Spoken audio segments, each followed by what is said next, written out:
Okay, continuation of Mishlei 21:8. Difficult translation. We didn't even settle on a working translation. Okay, but we'll do that probably today. Translation. Okay, so hafachpach derech ish vazar v'zach yashar palo. So breaking it down, hafachpach either means corrupt, perverse, or inconsistent, fickle, or divergent, or hypocritical. All right. And hypocritical meaning being differentiated from fickle, as in hypocritical is like you know that you are being inconsistent in your values versus like just like being moved by the moment or whatever. Vazar either means so if you take it as the word vazar, like that it's its own hapax legomenon, then Alator says it means criminal or guilty, which is the opposite of yashar. If you take it as and, then it's and strange, or if you as an adjective, or if you take it as a noun, it's and a ish vazar, like a stranger man, right? And then there were others who said, and I saw this actually, if you look at the bottom left, I mean, in the Mefarshim there, the Chukah also says what the Ibn Ezra said, ish vazar, Rasha zar or achzar vazar. Mikra Katzerhu. So he says it is an abbreviated pasuk, which either means a Rasha zar or an achzar vazar. And then he says universally, tadin b'chol vav nosefes chasera mila. Anytime you see an extra vav, like where it doesn't belong, then that, oh, hello in person. Very nice. Oops, sorry, I didn't mean to throw the Mishlei at you. So anytime you see an extra vav that doesn't grammatically belong, then it means there's an extra word or there's a word missing. Okay, so whatever. Okay, then we have zach is pure or unadulterated, same word as pure oil or glass. Yashar, upright, polo, his action. Here, this one, pass that down. Yeah, okay. So we had like a couple half approaches last time, but I kind of want to just start afresh. I mean, you could say the approach from last time, but I don't want to like get into the mode where we're reconstructing what we said last time. So anyone have any approaches for the pasuk? Oh, sorry. And then we had Sadigon. Sadigon's translation is the one we were working with, and we got to do the questions also. Sadigon says, Timsa Adam, you will find a person, meaning that it's not a description of all people, it is a description of some people. And we mentioned methodologically that whenever you find a pasuk in Mishlei that's an absolute sentence, it either means the majority of people, some people, or rarities. Okay, and the rarities we usually say yesh. So this one is either. So we said you could read this as hafachpach derech ish. The way of man is hafachpach, but he's reading it as timsa adam mishapech bedarko. You will find a person who makes himself switch in. What's going on here? Who makes himself switch in his way. V'naseh zarla, and becomes strange to it. V'hazach hu shapalo yashar, and the zach, he is the one whose action is upright. So that's talking about two different types of people: a hafachpach person and a zach person. Our questions were: what is a hafachpach person or a hafachpach path? What is he being inconsistent in? Is it his midos, his actions, his ideas? Is this hafachpach phenomenon human nature, like hafachpach derech ish? Or is it a Mishlei archetype? It's a hafachpach person. What is the cause of the hafachpach phenomenon? Success in saying that. Why is the guy switching his way? What does naseh zarla mean according to Sadigon? The man becomes estranged to the path, or the path becomes estranged to itself. I don't really think that that's a good reading, so I'll just cross it off but not delete it. And which path is switching and how? Okay, meaning he's going from what to what exactly? What is the zach? Is zach palo yashar a definition of the zach, meaning zach is one whose action is upright, or is it just a characteristic that zach people have upright actions, or is it saying you become a zach through upright actions? Is hafachpach the opposite of zach, or is it the opposite of yashar palo? We said that zach is pure, so you would expect like the opposite of it to be impure or adulterated. But then yashar is straight, hafachpach is like wishy-washy, so it could be either one.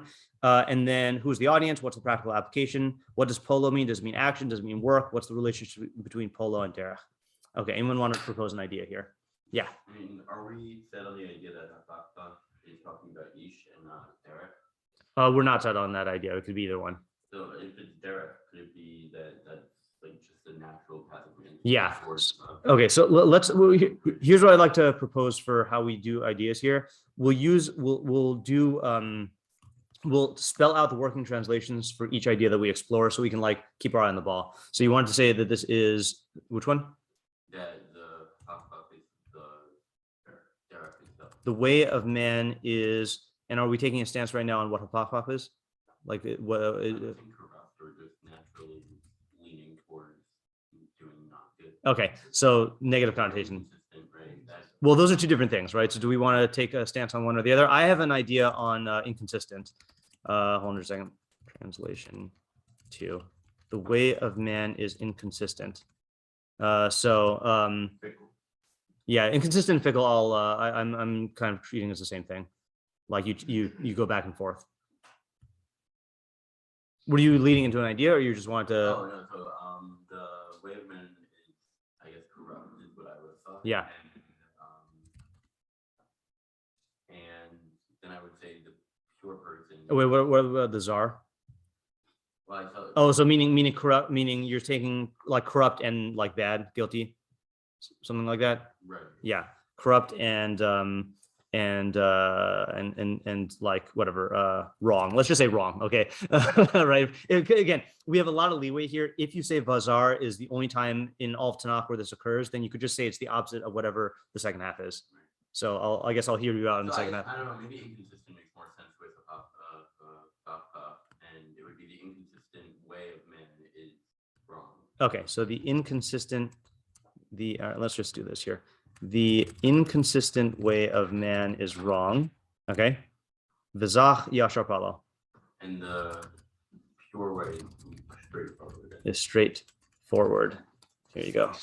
I don't even know. That's the literal translation, I guess. But Sure. All right. So what's the what are you thinking idea wise? no, inconsistency, I think, is where like someone seems to think that going wrong tends to like being inconsistent leads to doing things. Oh, okay. Um, That's good. I don't know if it's better to be necessarily a bad person and be consistent with that. Yeah.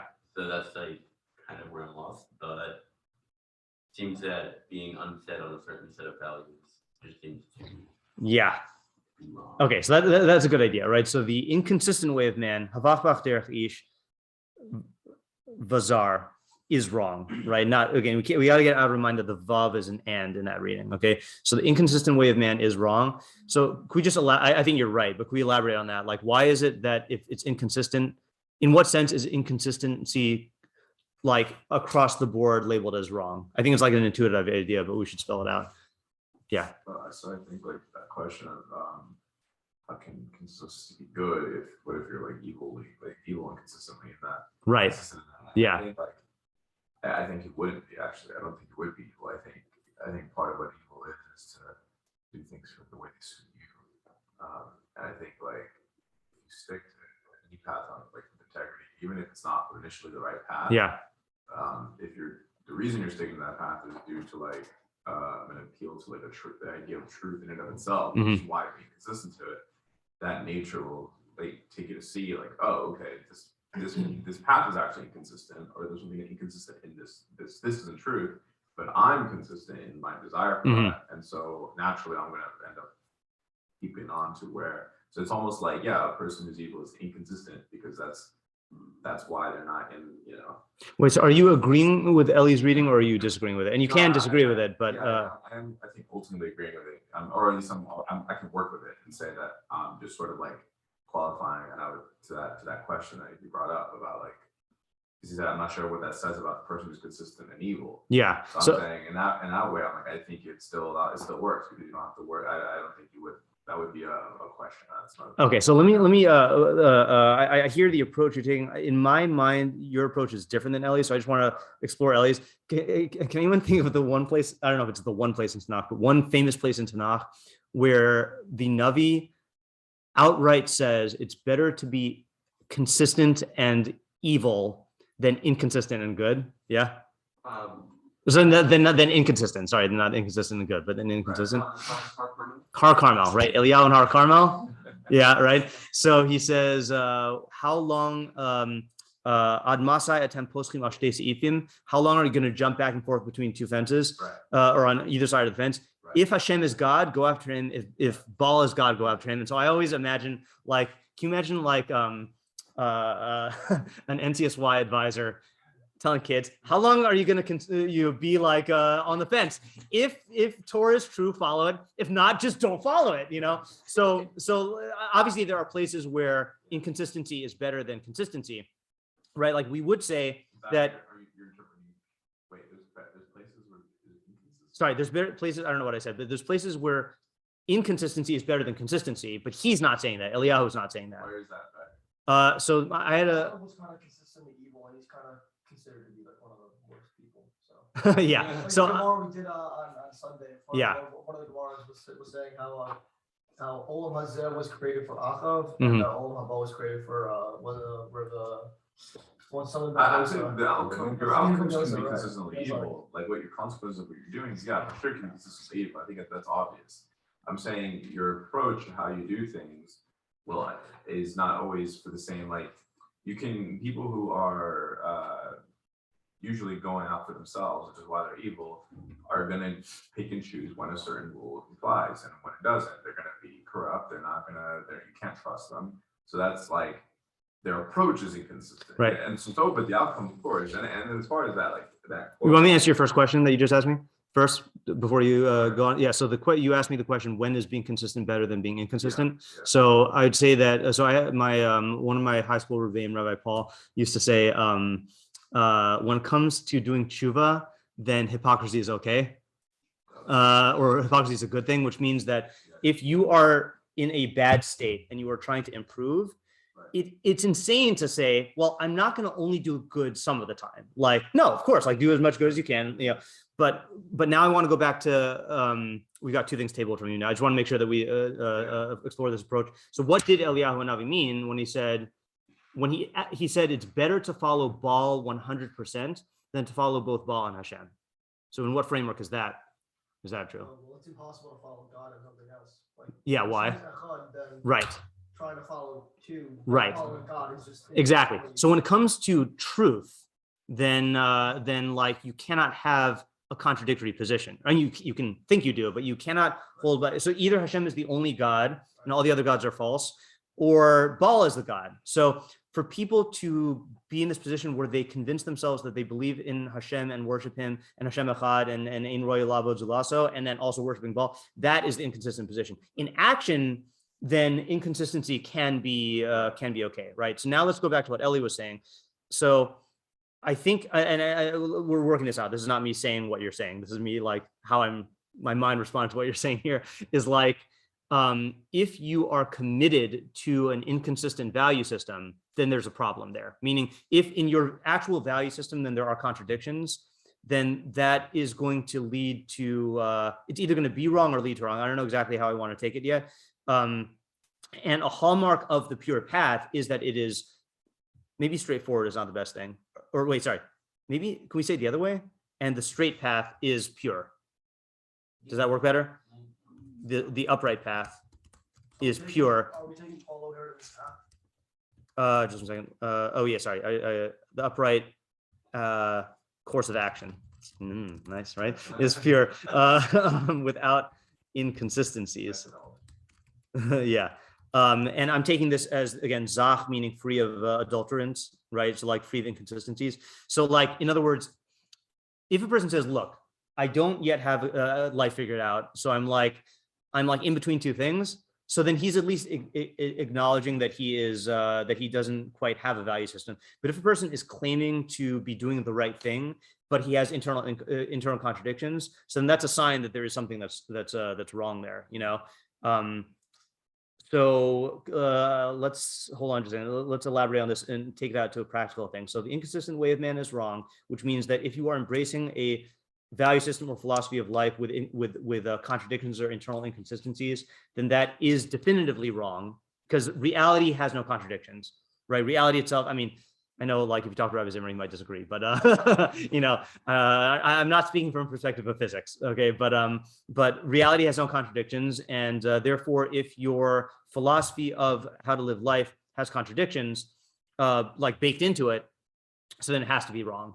And again, contradictions there are cases where you apply one thing here and another thing there. That's not a contradiction. That just means you take different courses of action in different cases, but that's presumably based on principles. If the principles themselves are contradictory, so then there's something severely wrong there. And so what would be the purpose of this pasuk then? Or the practical application?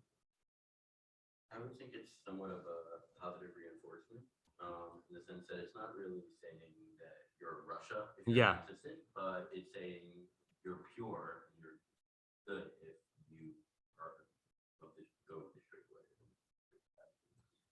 Can you elaborate on the second half a little bit more?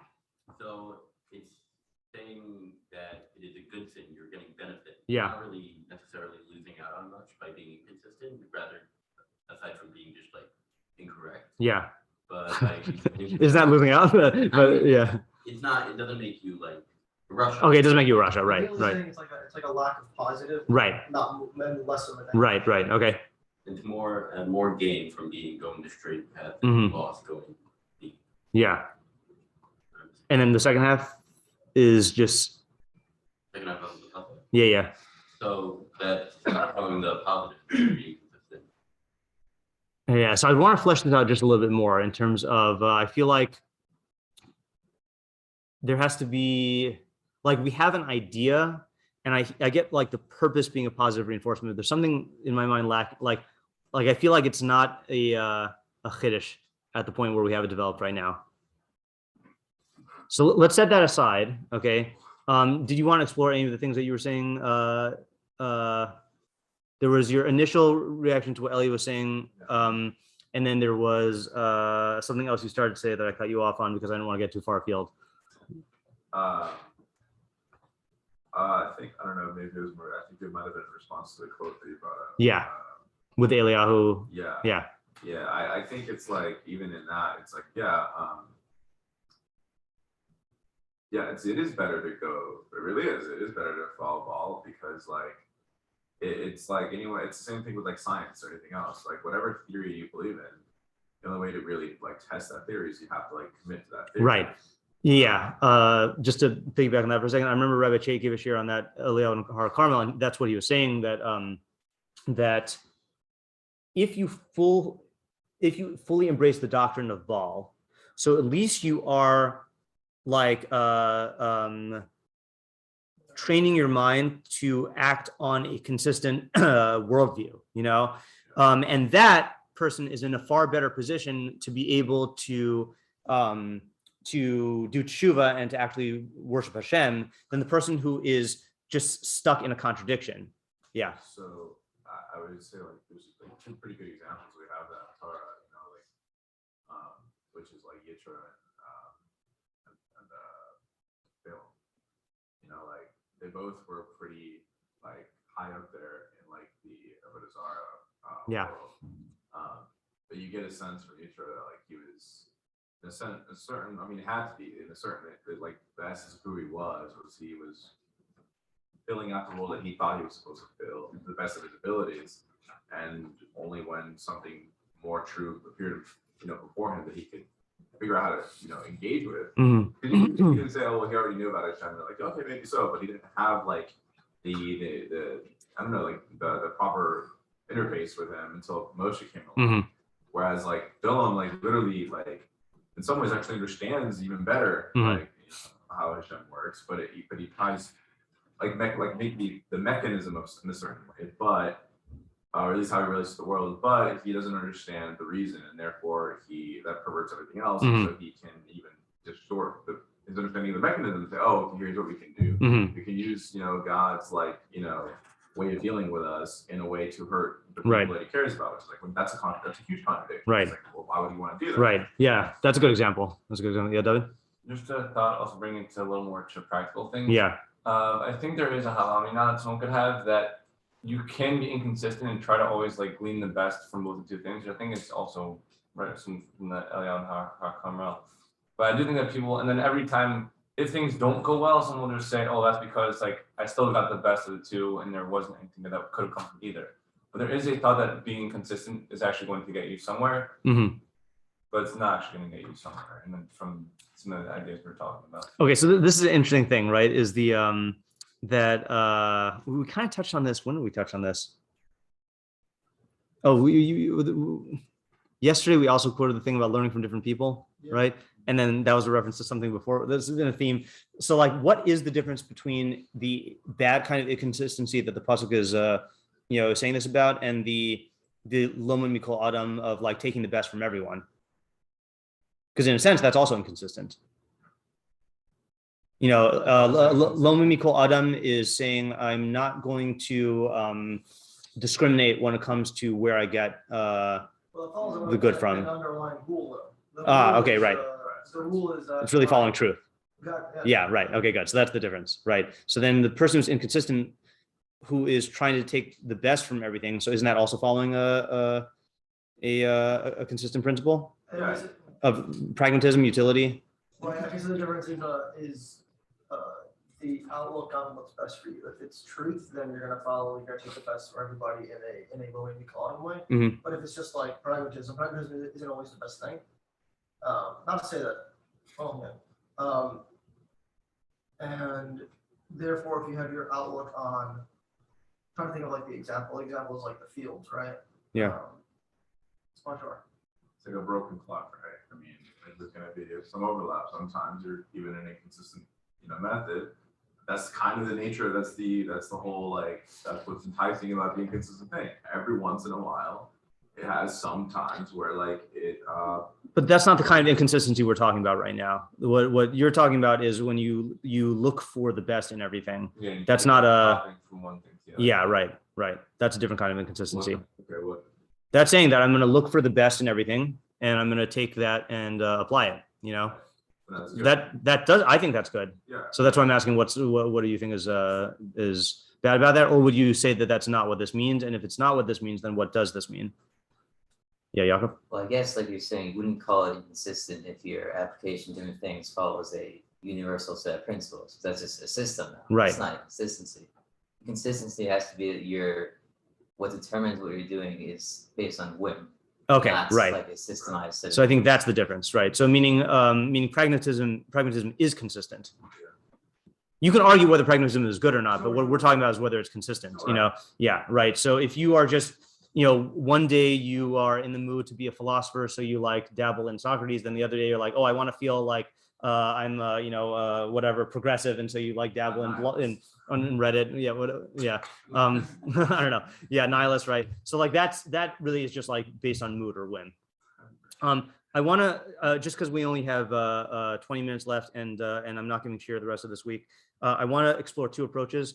Yeah. Okay. Can we do it third? Okay.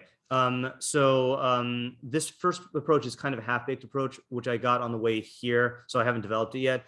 But if you say the way of man is inconsistent and strange, okay, so I'm not taking the criminal thing, but I'm explaining the same. I'm just translating right now. But upright action is pure. Okay, so this is the half-baked idea. Okay, I think there is a tendency, especially among people who have knowledge of philosophy or psychology, to put an inordinate premium on intentions and motivations and ideas, and to downplay the role of action.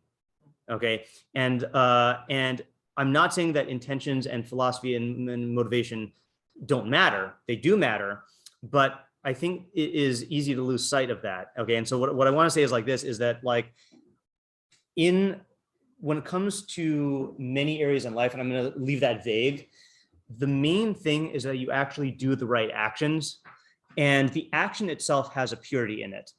Okay, by purity I mean that if you give tzedakah, okay, let's take Ben Am L'Chavero stuff. If you give tzedakah, let's say you have two people who give tzedakah. One of them gives it because he recognizes justice. The other one gives it because he wants kavod, and the other one gives it because halacha forces him to. Okay, so internally, those three different people have a different relationship to the perfection that comes from tzedakah. Okay, like in terms of like your understanding of justice, but in terms of the action, they're doing exactly the same thing, and they're having the same exact benefit on society. And the same is true of many other things where where the action that you're doing is going to have a certain effect no matter what your intention is. And even more than that, and this is like the Sefer Chinuch's main point, is actions will shape your internal world. That's he says that like every other paragraph. I mean, not literally, but like, so and when it comes to, that's a big part of the way that mitzvos operate. And it's not all mitzvos, like tefillah is not going to be this, Yichud Hashem is not going to be this, but the action-based mitzvos, and certainly the action-based bein anam l'chavero mitzvos, the actions themselves will have their impact on reality, and that is going to be more, it's going to outweigh or be more important than whatever internal messed up stuff is going on inside. And I do think that some people will sometimes use this, they'll use the reasoning in the first half as a justification for not taking a certain course of action, like, oh, my motives aren't pure yet, or like I don't have the right ideas, or like I'm inconsistent, and they'll use that to rationalize not doing a certain action, and that's irrational. Like if the action has certain benefits, then yeah, do the action even though you're messed up in your motives. That's mitosh l'lishma balishma, that the action itself will have an effect on the external world, and it'll also shape your internal world and make it on the path to purity. So that was just like one approach that I had. And so I don't know what strange means. I guess I would say inconsistent means that you have clashing emotions or values or ideas, and strange means that they are distorted or they're not in line with what is true. Like it could be totally false. Like if I give tzedakah, then people are going to think that I'm a great guy. Like that's not inconsistent, but it is bizarre. It's like it's messed up. Yeah. The two things on that then. Yeah. One, would you be comfortable changing strange to distorted? Yeah. Distorted in like parentheses. Yeah. And two, so it seems like you're going similarly to what Warped. Ellie's idea was. Warped. Yeah. To what Ellie's idea was also, which is that this pasuk is overall coming as a positive reinforcement thing, and less of a focusing on a negative thing. Correct. So the difference between, and if I'm getting you wrong, then like feel free to add. But the reason when I said that I felt like there was a certain chiddush lacking in Ali's idea is I was uncomfortable saying just the pasuk is positively reinforcing good behavior and leaving it at that without giving a specific. So what I'm saying is the pasuk is targeting a specific irrational havamina. The specific irrational havamina is if my motives aren't pure or if they're inconsistent, then I shouldn't act. So mind also is functioning for positive reinforcement, but it's targeting a specific emotion. And the reason why I'm saying that is there are other areas in the writings of Chachamim and Chazal where just reinforcement itself is acceptable. But in Mishlei works by targeting specific emotions and particular circumstances. So that's what I was like not satisfied with in Eli's approach. Can you say that last Havamina is that I'm not going to do this action, which is good, because my motives or my internal world is not proper. Okay, so you're saying you should, even if you're not 100% sure yet, because it's not a matter of certainty. It's a matter of why I'm doing it, of what the causes of my actions are, or how consistent my actions are. okay, so certainty in your cause, or what? I'm not putting in terms of certainty at all. I'm putting in terms of like let's say, for example, a what determines that? What determines how?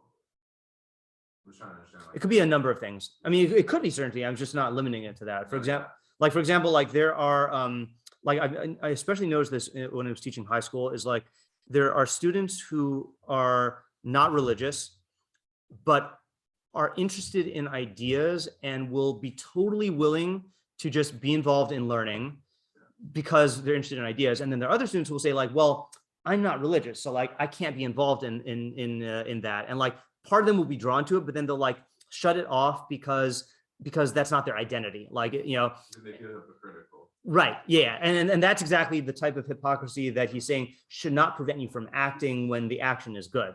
So how would they know if the action is good if they don't actually feel? Why would they do it if they feel it's? They don't understand. Yeah. Maybe they do know that it's good, and it's just that The hypocrisy is actually the hypocrisy itself. It's you're not if you act like if you say this is hypocritical, that's hypocritical because you do know you're saying they kind of really do realize, but they're going off of this sort of what they say is their belief system, for whatever motivation that they have to say that. Right. So, yeah, right. But I'm saying it could be a number of things. It could be that it clashes with their identity. It could be that like oh, I'm not on the level yet, I'm not going to do it. Or like the same type of person who like, has the option of, I don't know, like eating a salad, and they're like, oh, I'm not a health person, so I'm just going to like eat this other unhealthy stuff. Like, well, the action itself will benefit you. If you know that the action will benefit you, so then what does it matter? For your overall perfection, it matters what your internal state is. But in terms of like doing an action that has good benefits, you should just do the action, even if the internal thing is not caught up with it. Is the way that it's like targeting the emotion, it's like, let's say like when you're considering whether to eat this out or not, and you're like, oh, I'm not like a person who like eats healthy foods.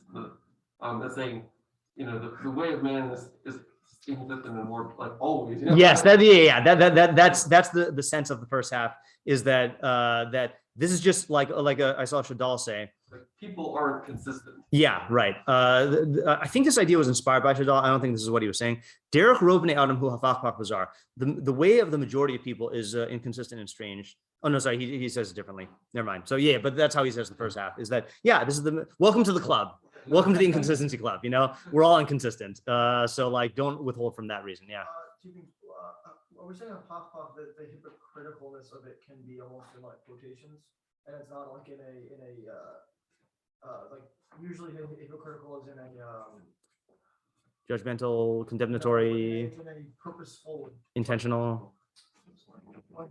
purposefully negative. Yeah. Not deceptive, but like a. Yeah, I know what you're saying. Yeah. In a malicious thing. Yeah. Like a malicious sense. Yeah. Can we put that in quotes? Is that possible in the pasuk? Yeah, you could. I don't think it's necessary though, because I think that any, like, I'm trying to cast the broadest possible net for hypocrisy, whether it's intentional, whether it's unintentional, whether it's due to whim, whether it's due to ignorance, agnosticism. And then I had an idea for bizarre. Could we use the word like chaotic almost? Mainly, the main reason I would want to use it is because it's to contrast it with Zach. Mm-hmm. Zach is like a pure and like unadulterated versus chaotic. Sounds like an idea that I had there. Yeah, you could do that. I was almost thinking that hafachpach could be the opposite of yashar and vazar and vazach. That's what you're saying. Yeah. Chaotic. Yeah. Okay, you could say that. Yeah. All right. The other idea I want to show you is Sadigon. So let's just review Sadigon's translation. You will find a person who makes himself switch in his way and becomes strange to it, and the pure one, his action is straight. So Sadigon, which you don't have in your packet, in his Pirush, says like this: Kavanaso b'pasuk zeh al ha'hafach b'chim. The intent in this pasuk is on those who are like whatever reversers. Hamisyadadim imach hayom umisayvim l'cha machar. I have never knew those words existed. How do you translate misyadadim and misayvim? It's a good word, good Hebrew word. From Yedid and Oyev. Oh, Yedid is Yeah, they make themselves friends with you today, and they make themselves enemies with you tomorrow. V'chozrim, and then they go back, and then they go back and become friends with you the next day, without any discernible reason. Okay, so keep that in mind. Okay, he's going to give examples in a second. Two-faced. Two-faced is a good way to say it. V'kach ha'oved es Hashem. So he takes this on a bein adam l'chavero and bein adam l'makom. Okay, so he's going to give the abstract, and he's going to give two examples. So the first one was bein adam l'chavero.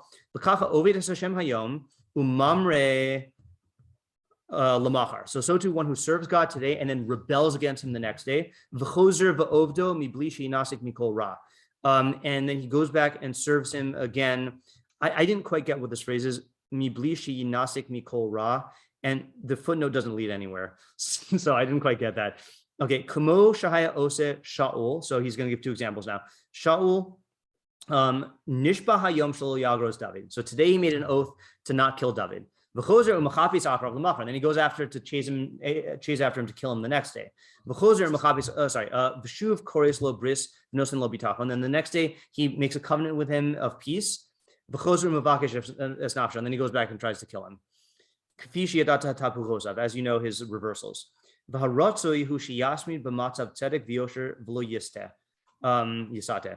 the desirable circumstance is someone who's consistent in his path, in his situation of righteousness and uprightness, and doesn't deviate. Okay, so just run it back. Yeah, it is the same shorish as sota. Correct. Yeah. Yeah, for some reason, sota is sometimes spelled with a sin, from also the same short as satan, to deviate. Yeah, right. Yeah. So this intrigued me. Okay, so here we are talking about an intentional, like, knowing reversal, right? So today Shaul is saying, okay, David, I'm making a solemn oath to you that I'm not going to kill you. Then the next day he sends armies after him to kill him. Then the next day, like, he makes a covenant. No, we're good. And then, and saying same. that is like purposeful. Yeah. Yeah, I mean, it might be motivated by emotional stuff, but he knows that it's not like he just was overpowered by the moment, and like this is not like Ahasuerus being drunk and then saying, "Oh yeah, kill all the Vashtis," but this is like an intentional thing. And then same thing with Hashem. We're not talking here about a person who is committed to halacha, but then like he's overpowered by his taiva. This is talking about someone who's Oved Hashem, then rebels against him, and then commits to Hashem, and then rebels against him. So I want to know what this idea is, and then also remember, pair it with his translation. Timsa Adam mishapech b'darcho, so he reverses himself in his way. The naaseh zar la, and he becomes estranged to it. Yeah, to the way, right? But to his derech. Oh, okay. So yeah. So can you say it could possibly be his goal? Meaning, I guess if you have in the pasuk, if you have to choose which word in the pasuk it's referring to, I don't think it makes sense to refer to himself. So I think it's referring to the derech, and derech can be feminine. I think, right? Derech yishara. Right. Yeah. And derech would be but he's having two paths. Yeah. So like with Shaul, it's the path of peace and the path of hostility, or with Hashem, it's the derech of avoda and the derech of rebellion. Would you technically become strange to both paths, or you become strange? Is it supposed to be the derech Bishara? Oh, I see what you're saying. I think it really is strange to both paths.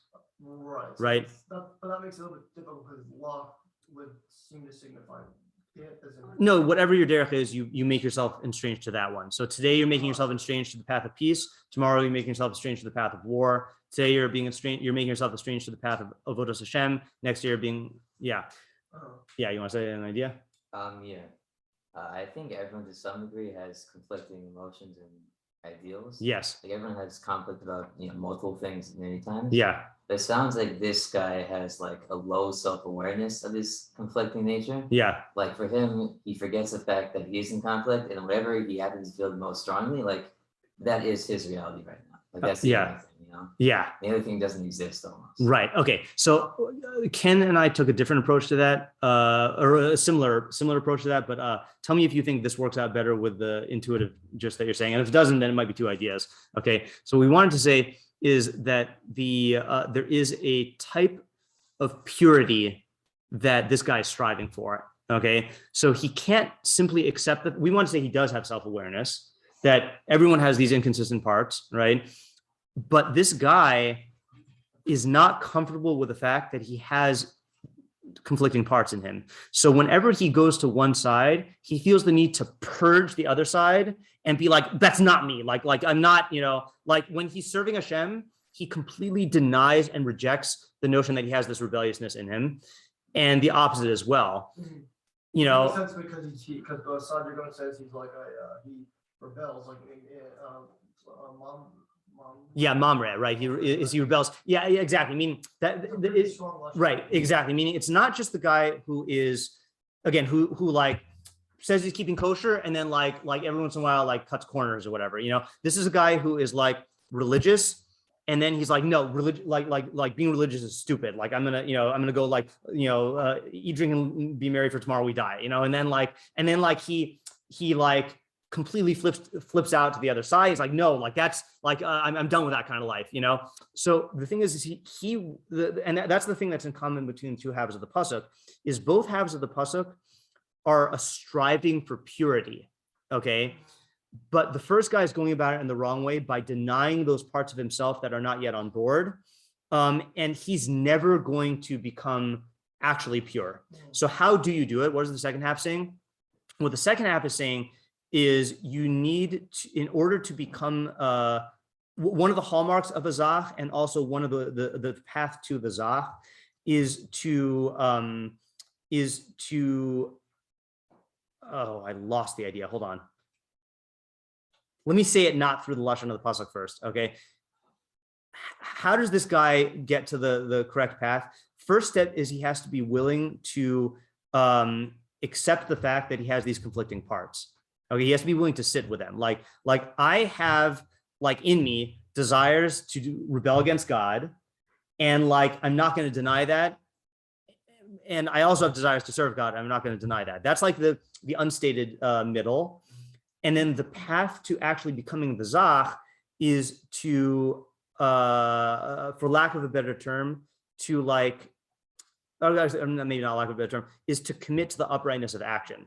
Okay, meaning, and maybe this does tie into the idea I was saying before this of if you stick to the actions and put the emphasis on the actions that are part of that path, then and you acknowledge the fact that I have these other parts of me that are rebelling, or I'm not fully consistent with these actions. No, this is not worked out. I don't remember what we said. But yeah, okay, yeah. Who's got to say something? Yeah. Some of what you're saying right now most recently sounds like reminds me of what Vader or Rabbi Zimmer was saying today about Asa. How his initial motivation, or his emotions were one, but at least his first it was his father kind of kept him to a certain degree on that path. Yeah. Then he died, and Ishmael dies. Yeah. Or rather, I guess it's the order. Right. Whatever. Right. But so he's not necessarily going back and forth, but he's still inconsistent in that it's a different kind of inconsistency. Yeah, that is slowly. It's consistently going downhill. Yeah. But it's still changing on a daily. Yeah. So I took him much more as the fickle type of inconsistent, where he's really held in check by certain whims. But I hear what you're saying in Rebbe. I don't know how intentional ideological it was. I'm trying to. There's something you said that it had that made me think of it. It was about seeing. I think maybe for tomorrow today today I want to keep Torah. Right. But there must be something that's. It's not even about Torah. It's about some. It's about some motivation. Yeah. Right? And when that thing is revealed, that's not the real reason to do it, which is it's Olam Hazeh. You're doing it thinking, it's about I'm going to have these blessings. So right. Mom dies, and he sees that that's not really what it is. So that motivation is I hear it. Yeah. I'm going to call on David, and then we'll review, and then stop, and then we can always discuss it. Also, yeah. You can be consistent in your actions. You can say yourself actions to be consistent in a way that you can be consistent with ideas or feelings that you're correct. Actions are or are not. Yes. Yeah. So what's the Yoda quote? No, there is no try. Oh, Yeah. Right. Doesn't exactly line up to it, but yeah. No, that's just building off of something you haven't seen. Yeah. So let's see. Now I'm confused about whether these two ideas that I said are related or not. So let me just state them. Yeah. I did have an idea for the pureness thing. Sure. You were saying that the zach guy, the first step is to recognize the impurities. Yeah. There's something I was thinking about with gold. Yeah. You can never have pure gold if you don't recognize that there are impurities in it and then work on getting those impurities out. Yeah. That was the kind of idea I had, becoming pure and unadulterated is like you're saying that first step. That's good. Yeah, it's fine. Ken also gave a metallurgy example, and I was hoping that Sean would be here to ask. My yeah. Dad, so he actually melts gold. I've done it. Oh, okay, cool. Yeah. So let's just review in reverse order, just because that's most recent. So the most recent idea I'm saying is Sadigon, saying that the pasuk is basically talking about people who the subject of the pasuk is striving for purity, right? For internal consistency and purity. But the first half is saying the way to not go about it is by refusing to accept, or by eliminating, striving to purge the bad parts, and not realizing that it takes time and effort, and that it is part of you. So that, and then you're going to keep flipping from extreme to extreme, because you're never going to actually deal with those parts. You're going to just be trying to avoid, to pretend that you don't have them. And then the second half I didn't quite work out is putting the emphasis on the action to become pure, but we didn't really talk about that. The second most recent idea that I had was the saying that the nature of human being is to be warped and inconsistent, but don't let that be a basis for rationalizing, avoiding behavior that is definitely upright. And then what was the third idea? Or the your say what the approach that you started taking. So that it's more of a positive reinforcement method. Right. But what was the idea you started off with for this part? The inconsistent way of man is wrong and the upright course of action is pure. Right, that man's natural state would be to lean towards inconsistency. Right. Yeah. Okay. And then we did not finish working that out, at least to my satisfaction. Yeah. Okay. So there's still stuff to think about. Rabbeinu Yonah has a nice thing on this also, but we're not going to have time for that. Yeah. Yeah, it's quite a puzzle. Yeah. All righty. Have a good day. And no shear tomorrow, next day or next day.